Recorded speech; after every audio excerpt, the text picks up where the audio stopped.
कि धीरे धीरे चलने में? दौड़ने में मजा आती है कि धीरे धीरे चलने में? तो आप कहेंगे धीरे धीरे चलने में। अच्छा, धीरे धीरे चलने में आनंद है कि खड़े रहने में? सब कहेंगे खड़े रहने में।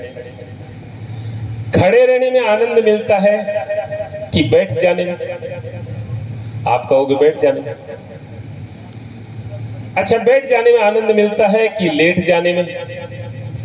सभी कहेंगे लेट जाने में। अच्छा, लेट जाने में आनंद है। यदि आदमी लेटा हो और नींद नहीं आई तो बड़ा परेशान रहता है। तो लेट जाने में सुख है कि सो जाने में? सो जाने में सुख है।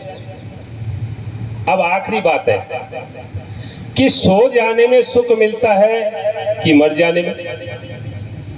बस यही बड़ी समस्या है।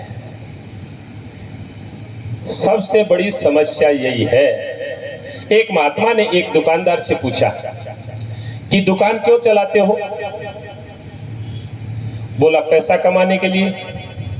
अच्छा भैया, पैसा क्यों कमाते हो? उसने कहा परिवार पालने के लिए।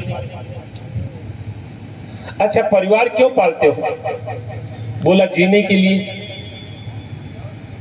महात्मा ने कहा आखिरी सवाल पूछता हूं, जीते क्यों हो? इस सवाल का कोई जवाब नहीं। महात्मा ने पूछा जीते क्यों हो? इस सवाल का, इस प्रश्न का कोई ही उत्तर नहीं है कि हम जीते क्यों हैं। और जिसके पास इस प्रश्न का उत्तर है वही धर्मात्मा है, वही धार्मिक है। श्री हनुमान जी का जन्म हुआ तो कहते हैं कि भूख बुझाने के लिए जन्म हुआ।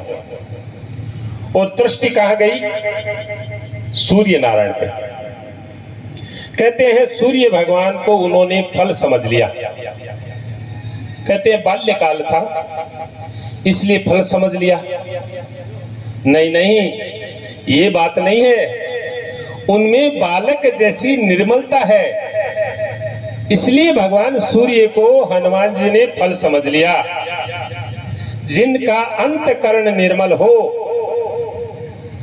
वह सारे संसार को प्रकाश देने वाले ज्ञान को ही जीवन का फल समझते हैं। और श्री हनुमान जी महाराज ने छलांग लगाई